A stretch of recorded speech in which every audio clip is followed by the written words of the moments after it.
ನಮಸ್ಕಾರ ನನ್ನ ಪ್ರಿಯ ವೀಕ್ಷಕರೇ, ನಮ್ಮ ಲಕ್ಷ ಚಾನಲ್ಗೆ ಸ್ವಾಗತ. ವೀಕ್ಷಕರೇ, ಇವತ್ತು ನಿಮಗೆ ಇದುವರೆಗೂ ಯಾರು ಹೇಳ್ಕೊಡ್ದಿರೋ ಅಂಥ, ಯಾರು ನಿಮಗೆ ಇಷ್ಟು ಸುಲಭವಾಗಿ ಗುರುನ ಹೇಗೆ ಒಲಿಸ್ಕೊಳ್ಳೋ ಅಂಥದ್ದು, ಗುರು ದೀಕ್ಷೆ ತೊಗೊಂಡಿದ್ದೀವಿ ಆದರೂ ನಮಗೆ ಸಾಧ್ಯ ಆಗ್ತಾ ಇಲ್ಲ, ಆದರೂ ನಮಗೆ ಆ ಗುರು ದೀಕ್ಷೆ ತೊಗೊಂಡ್ರು ನಮಗೆ ಸರಿಯಾದ ರೀತಿಯಲ್ಲಿ ಕೆಲಸಗಳಾಗ್ತಾ ಇಲ್ಲ, ಸಿದ್ಧಿ ಆಗಿದೆಯೋ ಇಲ್ವೋ ಅದು ನಮಗೆ ಗೊತ್ತಾಗ್ತಾ ಇಲ್ಲ. ಸಿದ್ಧಿ ಆಗಿದ್ದರೆ ನಮಗೆ ಯಾವುದೇ ಕೆಲಸ ಆಗಬೇಕು, ಆದರೆ ಇದು ಯಾವುದೂ ಆಗ್ತಾ ಇಲ್ಲ. ನಮಗೆ ಸರಿಯಾದ ಗುರುಗಳು ಕೂಡ ನಮಗೆ ಸಿಕ್ಕಿಲ್ಲ. ಆ ಗುರುಗಳಿಲ್ಲದೆ ನಾವು ಸಿಕ್ಕಾಬಟ್ಟೆ ಭಾಳನೇ ತೊಂದರೆ ಪಡ್ತಾಯಿದ್ದೀವಿ. ಅಂಥ ಒಳ್ಳೆ ಗುರುಗಳಿದ್ದರೆ ಹೇಳಿ, ಅಥವಾ ನೀವೇ ಏನಾದರೂ ಹೇಳ್ಕೊಡ್ತೀರಾ ನಮಗೆ ಅಂತ ನೀವು ಸಾಕಷ್ಟು ಜನ ಹೇಳ್ತಾ ಇರ್ತೀರ. ಆದರೆ ನನಗೂ ಅಷ್ಟೊಂದು ಸಮಯ ಇರೋದಿಲ್ಲ. ಹಾಗಾಗಿ ನಾನಿವತ್ತು ಅಂತ ಕೇಳೋ ಅಂಥವ್ರಿಗೆ, ಮತ್ತು ಆ ರೀತಿ ತೊಗೊಂಡಿದ್ದೀರಾ ಆದರೂ ವ್ಯವಸ್ಥೆ ನಿಮ್ಗೆ ಆಗ್ತಾ ಇಲ್ಲ, ಅಥವಾ ನಮಗೆ ಗುರುಗಳು ಯಾರು ಇಲ್ಲ ಅಂತ ಅಂದ್ಕೊಳ್ಳೋರಿಗೆ ಈ ಒಂದು ಅದ್ಭುತವಾದಂಥ ನಿಮಗೆ ಒಂದು ತಂತ್ರ ನಾನು ಹೇಳ್ತಾ ಇದ್ದೀನಿ. ಇದು ತಂತ್ರ ಅಲ್ಲ, ಒಂದು ಗುರುನ ಯಾವ ರೀತಿ ನೀವು ಪೂಜೆ ಮಾಡಿಕೊಂಡ್ರೆ ನಿಮ್ಮ ಕೆಲಸಗಳೆಲ್ಲ ಆಗುತ್ತೆ. ಇದು ಬರೀ ಗುರುಗಾಗೆ ಅಲ್ಲ, ಮದುವೆ ಆಗದಿರೋರು ಗುರು ಬಲ ಇಲ್ಲ ಅಂತ ಹೇಳ್ತೀವಿ ನೋಡಿ. ಮದುವೆ ಆಗಲಿ, ಉದ್ಯೋಗ ಆಗಲಿ, ಯಾವುದೇ ನಾವು ವ್ಯಾಪಾರ ಆಗಲಿ, ವ್ಯವಹಾರ ಆಗಲಿ, ಏನೇ ಮಾಡಬೇಕು ಅಂದರೆ ಮೊದಲು ನಮಗೇನಿರಬೇಕು, ಗುರುಬಲ ಬೇಕು. ಗುರುಬಲ, ಬುಧ ದಶೆ, ಶುಕ್ರ ದಶೆ 3 ಇತ್ತು ಅಂದರೆ ಅವನು ರಾಜನಾಗ್ಬಿಡ್ತಾನೆ.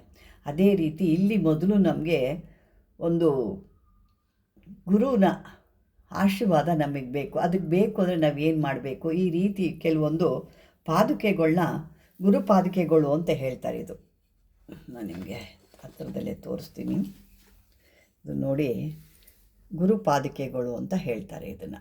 ಈ ಗುರು ಪಾದುಕೆಗಳು ನಮ್ಮಲ್ಲಿ ಇದ್ದು, ಇದಕ್ಕೆ ನಾವು ಶುದ್ಧವಾದ ಮನಸ್ಸಿನಿಂದ ಕೂತ್ಕೊಂಡು ಒಂದು ಮೂಲ ಮಂತ್ರ ಅಥವಾ ಬೀಜಾಕ್ಷರಿ ಅಂತ ಹೇಳ್ತೀವಿ, ಮೂಲ ಮಂತ್ರ, ದತ್ತಾತ್ರೇಯರ ಒಂದು ಮೂಲ ಮಂತ್ರಗಳು. ಎಲ್ಲರೂ ಗಾಣಿಗಾಪುರಕ್ಕೆ ಹೋಗ್ಲಿಕ್ಕಾಗಲ್ಲ, ಎಲ್ಲರೂ ಪ್ರತಿಯೊಂದು ವಾರದಲ್ಲೂ ಕೂಡ ಆ ಸ್ವಾಮಿ ದತ್ತಾತ್ರೇಯರಿಗೆ ನಮ್ಮ ಕೆಲವೊಂದು ಸಾರಿ ಹೋಗ್ಲಿಕ್ಕಾಗಲ್ಲ, ಎಲ್ಲೋ ದೂರದಲ್ಲಿರುತ್ತೆ, ಅಥವಾ ನಮ್ಗೆ ಹೋಗೋಕ್ಕೆ ಸಮಯ ಇರೋದಿಲ್ಲ, ಸಾಕಷ್ಟು ಕೆಲಸಗಳು ಇರ್ತವೆ.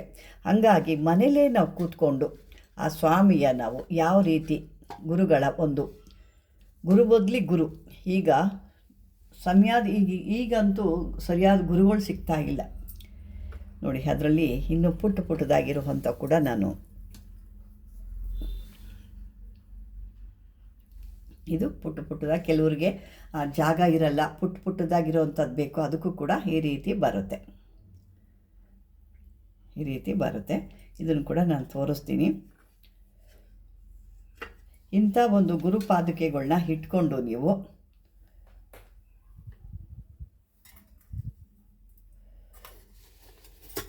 ಯಾಕೆಂದರೆ ಇವತ್ತು ಗುರುವಾರ, ನಾನು ಇವತ್ತೇ ಮಾಡಿದ್ರೆ ಇದು ಭಾಳ ಒಳ್ಳೆಯದು. ಇವತ್ತು ಗುರುವಾರ ದಿವಸ ಇರೋದರಿಂದ ಭಾಳ ಅದ್ಭುತವಾಗಿ ಗುರುಗಳ ಒಂದು ಪಾದುಕೆಗಳು ಇವೆಲ್ಲ. ಇದಕ್ಕೆ ನಾನು ಕೆಲವೊಂದು ಸ್ವಲ್ಪ ನೈವೇದ್ಯ ಕೂಡ ಎಲ್ಲ ಮಾಡಿ ಇಟ್ಟಿದ್ದೀನಿ, ಪೂಜೆ ಮಾಡಿ ಸಿದ್ಧಿ ಮಾಡಿ ಅದನ್ನು ಪ್ರಾಣ ಪ್ರತಿಷ್ಠಾಪನೆ ಮಾಡಿ ಎಲ್ಲ ಕೂಡ ನಾನು ಇಟ್ಟಿದ್ದೀನಿ. ಇದಕ್ಕೆ ನಾನು ಮೊದಲೇ ಹೇಳ್ದಂಗೆ ಬೀಜಾಕ್ಷರ ಆಗಲಿ, ಮೂಲ ಮಂತ್ರ ಆಗಲಿ ತೊಗೋಬೇಕು. ಕೆಲವೊಂದು ಕಡೆ ಎಲ್ಲರಿಗೂ ಗೊತ್ತಿರುತ್ತೆ, ಕೆಲವ್ರು ಗೊತ್ತಿಲ್ದಿರೋರು ಕೂಡ ನೀವು ಕೇಳಿ ಪಡ್ಕೋಬೋದು. ಮತ್ತು ವೀಕ್ಷಕರೇ, ಇದು ಎಲ್ಲ ನೀವು ಏನೇ ಮಾಡಿಕೊಂಡ್ರು ಈ ಒಂದು ಮಂತ್ರ ಮಾತ್ರ ಗುರುವಿಂದನೇ ನೀವು ತೊಗೋಬೇಕು, ಇಲ್ಲ ಅಂದರೆ ಸಿದ್ಧಿ ಆಗಲ್ಲ ಇದು. ಏಕೆ, ನೀವು ಒಬ್ಬೊಬ್ಬರು ಒಂದು ರೀತಿ ಕೇಳ್ಕೊಬೋದು, ಮತ್ತು ಯಾಕೆ ಕೇಳ್ತೀರಾ ಅಂತ. ನನ್ನ ವಿದ್ಯೆಯಲ್ಲಿ ಏನಿರುತ್ತೋ, ಏನು ಜನಕ್ಕೆ ಕೊಡಬೇಕಾಗುತ್ತೋ, ಏನು ತಿಳುವಳಿಕೆ ಹೇಳಬೇಕೋ ಅವ್ರಿಗೆ, ಅದನ್ನು ನಾನು ಹೇಳ್ತಿದ್ದೀನಿ ಇಲ್ಲಿ ಅಷ್ಟೇ. ನಿಮಗೆ ಅದನ್ನು ತಗೊಳ್ಳೋದು ಬಿಡೋದು ಅದು ನಿಮಗೆ ಸೇರಿದ್ದು. ನನ್ನ ಕರ್ತವ್ಯ ಏನಿದೆ, ಈ ರೀತಿ ಇದೆ, ಈ ದಾರಿಲಿ ಹೋಗಿ, ಈ ರೀತಿ ದಾರಿಲಿ ಹೋದಾಗ ನೀವು ಬೇಗ ನಿಮ್ಮ ಒಂದು ಗುರಿನ ತಲುಪ್ತೀರಾ, ಇಲ್ಲಾಂದರೆ ಜೀವನ ಪೂರ್ತಿ ಹುಡ್ಕೊಂಡೇ ಕೂತಿರ್ತೀರಾ ಅನ್ನೋದು ನನ್ನ ಉದ್ದೇಶ. ಆ ಒಂದು ನಮ್ಮ ಒಂದು ವೀಕ್ಷಕರಿಗೆ ಒಳ್ಳೆಯದಾಗಲಿ. ಗುರುಗಳು ಅಂತ ಹುಡ್ಕೊಂಡು ಕೂತ್ಕೊಂಡು ಈಗೆಲ್ಲ ಯಾವುದೇ ಗುರುಗಳು ಅಂಥ ಒಂದು ಪುಣ್ಯಾತ್ಮರು ಈಗಿನ ಕಾಲದಲ್ಲಿ ಹುಡುಕಿದ್ರು ಸಿಕ್ಕೋದು ಕಷ್ಟ. ಎಲ್ಲೋ ಇದ್ದಾರೆ, ಇಲ್ಲ ಅಂತಲ್ಲ, ಎಲ್ಲೋ ಅವರು ಎಲೆಮರೆ ಕಾಯಿ ಥರ ಇರ್ತಾರೆ.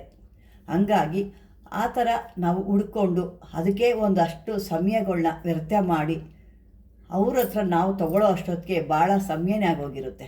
ಅಂಥದಕ್ಕೆ ನಾವೇನು ಮಾಡಬೇಕು, ಗುರು ದತ್ತಾತ್ರೇಯರನ್ನೇ ನಮ್ಮ ಗುರುಗಳಾಗಿ ನಾವು ತಗೋಬೇಕು. ಇದನ್ನು ನಾನು ಬೇರೆ ಕಡೆಯಿಂದ ಕೂಡ ತಿಳ್ಕೊಂಡಿದ್ದು, ನನಗೂ ಸ್ವಲ್ಪ ಗೊತ್ತಿರುವಂಥದ್ದು, ಅದನ್ನೆಲ್ಲ ಸೇರಿಸಿ ನಿಮಗೆ ನಾನು ಇಲ್ಲಿ ಹೇಳ್ತಾ ಇದ್ದೀನಿ. ಯಾಕೆಂದರೆ ಈಗ ಅವ್ರ ಮನೆಗೆ ಅವ್ರು ಡಾಕ್ಟ್ರ್ ಆದರೂ ಅವ್ರು ಏನೋ ಒಂದು ಆಪ್ರೇಷನ್ನೋ ಒಂದು ತೆಗಿಬೇಕು ಅಂದಾಗ ಒಂದು 2-3 ಕಡೆ ಅವರು ಒಪಿನಿಯನ್ ಕೇಳ್ತಾರೆ. ಒಬ್ಬ ಹೇಳಿದ ತಕ್ಷಣ ಹೋಗಿ ಆಪ್ರೇಷನೋ ಮತ್ತು ಸ್ಕ್ಯಾನೋ ಒಂದು ಇನ್ಸಿನೋ RME ಏನೋ ಒಂದು ಮಾಡಿಸ್ಕೊಳ್ಳಲ್ಲ. ಅದಿನ್ನೂ ಒಂದು 3 ಅದೇ ಥರ ನಾನು ಕೂಡ ನಾನು ಬುದ್ಧಿವಂತೆ ಅಲ್ಲ, ಇದರಲ್ಲಿ ಇನ್ನೂ ಯಾವ್ಯಾವ ಥರ ಇರ್ಬೋದು ಅಂತ ಕೇಳಿ ತಿಳ್ಕೊಂಡು ನನ್ನಲ್ಲಿದ್ದು ಒಂದಷ್ಟು ಅನುಭವವನ್ನು ಸೇರಿಸಿ ನಿಮಗೆ ನಾನು ಕೊಡ್ತಾ ಇರೋವಂಥದ್ದು. ಯಾಕಂದರೆ ಸಾಕಷ್ಟು ಜನ ಅದನ್ನೇ ಹೇಳ್ತಾ ಇರ್ತೀರ, ಗುರುಗಳು ಸರಿಯಾಗಿ ಸಿಕ್ಕಿದ್ರು ಅವ್ರು ಕೊಟ್ಟರು ಮಂತ್ರ ಯಾಕೋ ಸಿದ್ಧಿ ಆಗ್ತಾ ಇಲ್ಲ ನಮಗೆ ಅಂತೆಲ್ಲ ಕೇಳ್ತಾ ಇರ್ತೀರ. ಹಾಗಾಗಿ ಇವತ್ತು ನಾನು ನಿಮಗೆ ಕೊಡ್ತಾ ಇರೋವಂಥದ್ದು ಅಂದರೆ ಇದು ನೀವೇನೇ ಪೂಜೆ ಮಾಡಿ ಯಾವುದೇ ನಡೆದ್ರೂ ಗುರು ಮಂತ್ರ ಮಾತ್ರ ಗುರುವಿಂದನೇ ಬರಬೇಕು. ಇದೊಂದು ನಿಮಗೆ ಜ್ಞಾಪನದಲ್ಲಿರಲಿ. ಯಾರಾದರೂ ಒಬ್ಬರು ಗುರು ರೀತಿಲಿ ಇರೋರ ಹತ್ರ ಈ ಮಂತ್ರನ ನೀವು ತಗೋಬೋದು. ಆ ಮಂತ್ರ ಕೂಡ ಭಾಳ ಚಿಕ್ಕದಾಗೇ ಇರುತ್ತೆ.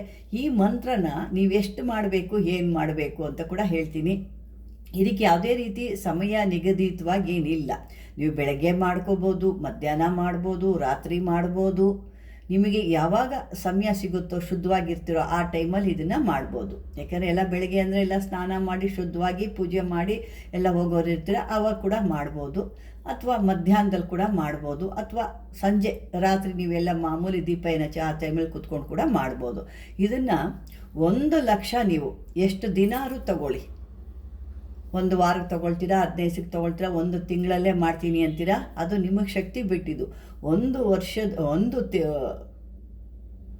ಲಕ್ಷನ ನೀವು ಎಷ್ಟು ದಿನದಲ್ಲಾದರೂ ಮುಗಿಸ್ಕೋಬೋದು. ಅಷ್ಟು ಹೇಳಿದಾಗ ನಿಮಗೆ ಇದು ಸಿದ್ಧಿ ಆಗುತ್ತೆ. ಮತ್ತು ಆ ಗುರು ಕಡೆಯಿಂದ ನಿಮಗೂ ಕೂಡ ಒಂದು ಆಶೀರ್ವಾದ ಆಗುತ್ತೆ. ಯಾಕೆಂದರೆ ನಾವೆಲ್ಲ ಕೊಡ್ಬೋದು, ಕೆಲವೊಂದು ಮಂತ್ರಗಳು ಕೊಟ್ಟಾಗ ಗುರುವಿಂದ ಅದನ್ನು ಪಡ್ಕೋಬೇಕಾಗುತ್ತೆ. ಒಂದು ಸಾರಿ ಆ ಗುರುವಿಂದ ನೀವು ಪಡ್ಕೊಂಡ್ರೆ ಮತ್ತೆ ಅದರ ಅವಶ್ಯಕತೆ ಇರಲ್ಲ. ಅದನ್ನು ನೀವು 1 ಲಕ್ಷ ಸಾರಿ ಸಿದ್ಧಿ ಮಾಡ್ಕೊಂಡ್ಬಿಟ್ರೆ ನಿಮಗೆ ಆ ಒಂದು ದತ್ತಾತ್ರೇಯರ ಅನುಗ್ರಹ ನಿಮಗಾಗುತ್ತೆ. ನಿಮಗೆ ಮತ್ತೆ ಯಾವುದೇ ರೀತಿ ಗುರುಗಳಾಗಲಿ, ಇನ್ನೊಬ್ಬರಾಗಲಿ, ಮತ್ತೊಬ್ಬರಾಗಲಿ ನಿಮ್ಗೆ ಯಾವುದೇ ಅವಶ್ಯಕತೆ ಇರಲ್ಲ. ಪ್ರತಿಯೊಂದು ನೀವು ಏನೇ ಸಾಧನೆ ಮಾಡ್ತೀನಿ ಅಂದ್ರೂ ಆರಾಮಾಗಿ ಯಾವುದೇ ರೀತಿ ಒಂದು ಭಯ ಇಲ್ಲದೆ, ಅಯ್ಯೋ ನಾನು ಗುರು ಸಿಕ್ಕಲಿಲ್ವಲ್ಲಪ್ಪ, ಗುರುಗಳು ಸರಿಯಾಗಿ ಹೇಳ್ಕೊಟ್ಟಿಲ್ಲ, ಗುರು ಇಲ್ಲದೆ ಇಲ್ಲಿ ಮಾಡ್ಬೋದಾ, ಮಾಡಬಾರ್ದಾ ಅನ್ನೋ ಒಂದು ಮನಸ್ಸಲ್ಲಿ ಭಯನೇ ಇಟ್ಕೊಳ್ಳೋಂಗಿಲ್ಲ. ನೀವು ಇದನ್ನ ಸ್ತ್ರೀ ಆಗಿರ್ಬೋದು, ಪುರುಷರಾಗಿರ್ಬೋದು, ಯಾರಾದರೂ ಮಾಡ್ಬೋದು.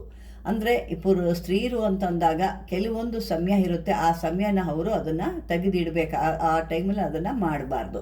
ಆ ಸಮಯ ಬಿಟ್ಟು ಬೇರೆ ಸಮಯದಲ್ಲಿ ಇದನ್ನು ನೀವು ಶುದ್ಧವಾಗಿದ್ದಾಗ ಇದನ್ನು ಮಾಡ್ಬೋದು. ಇದನ್ನು ಅಂದರೆ ಇದು ದತ್ತಾತ್ರೇಯರ ಒಂದು ಇದಾಗಿರೋದ್ರಿಂದ ಇದು ಬೇಗ ನಿಮಗೆ ಸಿದ್ಧಿ ಆಗುತ್ತೆ. ಅದೇನು ಜಾಸ್ತಿ ಇಲ್ಲ, 1 ದಿನಕ್ಕಿಲ್ಲ ಅಂತಂದ್ರು ನೀವು 1 ದಿವಸದಲ್ಲೇ ಬೇಕಾದ್ರೆ ಬೆಳಗ್ಗೆ ಸಂಜೆ 3 ಹೊತ್ತು ಮಾಡ್ತೀವಿ, ಅಥವಾ ಬೆಳಗ್ಗೆ ಸಂಜೆ 2 ಟೈಮೇ ಮಾಡ್ತೀವಿ, ಮಧ್ಯಾಹ್ನ ಆಗಲ್ಲ ಅನ್ನೋರು ಕೂಡ ದಿನಕ್ಕಿಲ್ಲ ಅಂತಂದರು 1,000 ಅಂತಾದರೂ ಹೇಳ್ಬೋದು. 1,000 ಬರೀ ಇದೆ. ಆದರೆ ನಾವು ಯಾಕೆಂದರೆ 108 ಹೇಳ್ಕೊಳ್ತಾ ಇರ್ತೀವಿ, ನಾವು ಅಷ್ಟು ಹೇಳ್ಕೊಳಕ್ಕಾಗಲ್ಲ. ನಾನೇ ಈಗ ಒಂದು 10 ನಿಮಿಷ ಕೂತ್ಕೊಂಡಾಗ 500 ಮಾಲೆ ನಾನೇ ಹೇಳಿದ್ದೀನಿ. ಈಗ ಅಂದರೆ ನಾನು ಇವತ್ತು ನನಗೆ ಕೊನೆಯದಾಗಿ ವಾರಾಹಿ ಗುಪ್ತ ನವರಾತ್ರಿ ವಾರಾಹಿ ಪೂಜೆ ಇತ್ತು, ಅಲ್ಲಿ ಆ ಅಮ್ಮಂದು ಮಾಡಿ ಮುಗಿಸಿ ಮನೆಯಲ್ಲಿ ಬಂದು ಪೂಜೆ ಮುಗಿಸಿ ಇವಾಗ ನಿಮಗೆ ಇದನ್ನು ಕೊಡಬೇಕು. ಇವತ್ತು ಗುರುವಾರ ಚೆನ್ನಾಗಿದೆ, ಇವತ್ತೇ ನಾನು ಮಾಡಬೇಕು, ಟೈಮ್ ಆದರೂ ಪರವಾಗಿಲ್ಲ ಅಂದ್ಬಿಟ್ಟು ನಾನು ಇವತ್ತು ನಿಮಗೆ ಇದನ್ನು ನಾನು ಕೊಡ್ತಾ ಇದ್ದೀನಿ. ಯಾಕೆ ಅಂತಂದರೆ ಸಾಕಷ್ಟು ಜನ ಗುರು ಇಲ್ಲದೇ ಸುಮ್ಮನೆ ಕುರುಡುಪಾಠ ಥರ ಹೋಗ್ತಿರ್ತೀರ. ಕೆಲವ್ರಿಗೇನೋ ಅದೃಷ್ಟ ಆಗಿರುತ್ತೆ, ಕೆಲಸ ಆಗುತ್ತೆ ಅಂತ ಹೇಳ್ತಾರೆ, ಅದು ಇರ್ಬೋದು. ಏಕೆಂದರೆ ಅವರು ಭಾಳ ವರ್ಷದಿಂದ ಅದನ್ನು ಒಂದು ಸಾಧನೆ ಮಾಡ್ತಿರ್ಬೋದು. ಆ ಸಾಧನೆಯಿಂದ, ಆ ಮಂತ್ರಗಳ ಶಕ್ತಿಯಿಂದ ಅವ್ರಿಗೆ ನಾವು ವಿಡಿಯೋ ನೋಡ್ಕೊಂಡು ಮಾಡೋ ಅಂಥದ್ದು ಆಗ್ಬೋದು. ಅದನ್ನೇ ಎಲ್ಲರಿಗೂ ಆಗಲೇಬೇಕು ಅಂತಿಲ್ಲ. ಸಾಕಷ್ಟು ಜನ ನಂಗೆ ಹೇಳ್ತಿರ್ತೀರ, ನಾನು ಇಷ್ಟು ವರ್ಷದಿಂದ ಮಾಡ್ತಾಯಿದ್ದೀನಿ, ಏನೂ ನಮಗೆ ಕಾಣ್ತಾ ಇಲ್ಲ, ಯಾವುದೂ ನಮಗೆ ಗೋಚರ ಆಗ್ತಾ ಇಲ್ಲ ಅಂದಾಗ ಕೆಲವ್ರಿಗಾಗಿ ಈ ಒಂದು ದತ್ತಾತ್ರೇಯರ ಒಂದು ಮಂತ್ರ ನೀವು ಮಾಡ್ಕೋಬೋದು. ಆ ಮಂತ್ರ ಕೂಡ ನಾನು ಹೇಳ್ತೀನಿ ಇಲ್ಲಿ. ಯಾಕೆ ಅಂತಂದರೆ ಇದನ್ನು ಕೊಟ್ಟರು ಅದು ಹೇಳಿಲ್ಲ ಅಂತ ಹೇಳೋದು ನನ್ನ ಒಂದು ಧರ್ಮ. ಅದನ್ನು ಗುರು ಕಡೆಯಿಂದ ತೊಗೊಳ್ತಿರೋ ಹಾಗೇ ತೊಗೊಳ್ತಿರೋ ಅದು ನಿಮಗೆ ಸೇರಿದ್ದು. ಗುರು ಇಲ್ಲದೆ ನೀವು ತೊಗೊಂಡ್ರೆ ಯಾವುದೇ ಕಾರಣಕ್ಕಿದು ಕೆಲಸಕ್ಕೆ ಬರೋದಿಲ್ಲ. ಅದು ಒಂದು ತೊಗೊಳ್ಳಿ. ನನಗೆ ಯಾಕೆ ಅಂತಂದರೆ ನಾನು ಒಂದು ಕೊಟ್ಟು ಒಂದು ಬಿಟ್ಟು ಮಾಡೋ ಅಂಥದ್ದು ನನಗೂ ಆಗಲ್ಲ. ನಾನು ಕೊಡೋದು ಏನಿದೆಯೋ ಅದನ್ನು ನಾನು ಕೊಡ್ತೀನಿ. ಆದರೆ ಅದನ್ನು ನೀವು ತಗೋಬೇಕಾದ್ರೆ ಯಾವ್ದು ರೀತಿ ತೊಗೊಳ್ತೀರೋ ಅದನ್ನು ಇಲ್ಲಿ ಕೆಲವೊಂದು ಬುಕ್ಸ್ಗಳಲ್ಲಿ ಕೂಡ ಸಿಗುತ್ತೆ. ನೀವು ಬುಕ್ಸ್ಗಳು ಕೂಡ ಅದನ್ನು ಹುಡುಕಿದಾಗ ಮಂತ್ರಗಳು, ಮೂಲ ಮಂತ್ರ ಯಾವುದು ಅಥವಾ ಬೇರೆಯದ್ದು ಯಾವುದು ಅನ್ನೋದು ಕೂಡ ಇದರಲ್ಲಿ ಸುಮಾರು ಬರುತ್ತೆ. ಒಂದೇ ಎರಡೇ ಅಲ್ಲ, ಓಂ ದ್ರಾಮ್ ದ್ರೀಂ ಅಂತೆಲ್ಲ ಬರುತ್ತೆ. ದತ್ತಾತ್ರೇಯಾಯ ಅಂತ ಬರುತ್ತೆ. ಓಂ ದ್ರಾಮ್ ಓಂ ಧ್ರಾಮ್ ಓಂ ಧ್ರಮ್ ದತ್ತಾತ್ರೇಯಾಯ ಅಂತಲೂ ಬರುತ್ತೆ. ಅದು ಸಾಕಷ್ಟು ಬರ್ತವೆ. ಅದರಲ್ಲಿ ನಿಮಗೆ ಯಾವುದು ಈಸಿ ಆಗುತ್ತೋ ಅದನ್ನು ನೋಡ್ಕೊಂಡು ಕೂಡ ನೀವು ಹೇಳ್ಕೋದು. ಮತ್ತು ಇನ್ನೊಬ್ಬರು ನನಗೆ ಭಾಳ ಕಷ್ಟದಲ್ಲಿದ್ದೀವಿ, ನಮಗೆ ಭಾಳ ತೊಂದರೆ ಇದ್ದೀವಿ, ಆ ಗಿಡ ಮತ್ತೊಮ್ಮೆ ತೋರಿಸಿ ಏನು ಹೆಸರು ಅಂತ ವಿಡಿಯೋ ನೋಡಿದ್ರೆ ನೀವು ಪೂರ್ತಿಯಾಗಿ ನಿಮಗೆ ಅದು ಗೊತ್ತಾಗುತ್ತೆ. ಆದರೆ ವಿಡಿಯೋ ನೀವು ಪೂರ್ತಿ ನೋಡಲ್ಲ, ಯಾಕೆಂದರೆ ನಾನು ಹೆಸರು ಹೇಳಿರ್ತೀನಿ. ಆ ಹೆಸರು ಹೇಳಿದಾಗ ನಿಮ್ಗೆ ಗೊತ್ತಾಗ್ತಾ ಇಲ್ಲ ಅಂದಾಗ ಅದು ನೀವು ವಿಡಿಯೋ ಸ್ಕಿಪ್ ಮಾಡ್ಕೊಂಡು ಹೋಗ್ತೀರಾ. ಸ್ಕಿಪ್ ಮಾಡಿದಾಗ ನಿಮಗೇನು ಲಾಭ ಆಗಲ್ಲ, ಟೈಮ್ ಪಾಸ್ ಮಾಡ್ಕೊಂಡು ಹೋಗ್ತೀರಾ. ಅದು ನಾನು ಹೇಳ್ತಾ ಇದ್ದೀನಿ, ಸಹದೇವಿ ಗಿಡ ಅಂತ ಅಂದ್ಬಿಟ್ಟು. ಸಹದೇವಿ ಗಿಡ, ಮತ್ತು ಅವರು ಹೂವು ತೋರಿಸಿ ಅಂದರು. ಆ ಹೂವು ಅದು ಭಾಳನೇ ಇದಾಗಿರುತ್ತೆ, ಸಣ್ಣದಾಗಿರುತ್ತೆ, ಅಂತ ಇದಾಗಿ ಕಾಣಿಸಲ್ಲ. ಮತ್ತು ನಾನು ತೆಗೆದು ಅದನ್ನು ಕಟ್ ಮಾಡಿ ಹಾಕಿದ್ದೆ ಅದನ್ನು, ಯಾಕೆಂದರೆ ಮನೆ ಎಲ್ಲ ಪೂರ್ತಿ ಅದ್ರದ್ದು ಒಂಥರ ದೂದು ಥರ ಮನೆ ತುಂಬ ಹರಡ್ಕೊಳ್ಳುತ್ತೆ. ಹಾಗಾಗಿ ಅದನ್ನು ಮಾಡಿದೆ, ಅದು ಕಾಣ್ತಾನೂ ಇರಲಿಲ್ಲ. ಸಹದೇವಿ ಅಂದರೆ ನಿಮಗೆಲ್ಲ ಕಡೆ ಸಿಗುತ್ತೆ, ಅದನ್ನು ಪ್ರಯತ್ನ ಮಾಡಿ. ಸಿಕ್ಕಿಲ್ಲ ಅಂತಂದರೆ ನಮ್ಗೆ ಒಂದು ಚಾನಲ್ಗೆ ಕರೆ ಮಾಡಿ ಅಂತ ಕೂಡ ಹೇಳ್ತಾ, ವೀಕ್ಷಕರೇ ಈ ಒಂದು ವಿಡಿಯೋ ಮಾಮೂಲಿಯಾಗಿ ನಿಮಗೆ ಇಷ್ಟವಾದರೆ ಲೈಕ್ ಮಾಡಿ, ಶೇರ್ ಮಾಡಿ, ಸಬ್ಸ್ಕ್ರೈಬ್ ಮಾಡ್ಕೊಳ್ಳಿ. ಅದೇ ರೀತಿ ಈ ವಿಡಿಯೋ ನೋಡಬೇಕಾದ್ರೆ ಹೈಪ್ ಅಂತ ಬರುತ್ತೆ, ಹೈಪ್ ಅಂತ ಮಾಡ್ಕೊಳ್ಳಿ ಅಂತ ಹೇಳ್ತಾ ಧನ್ಯವಾದಗಳು.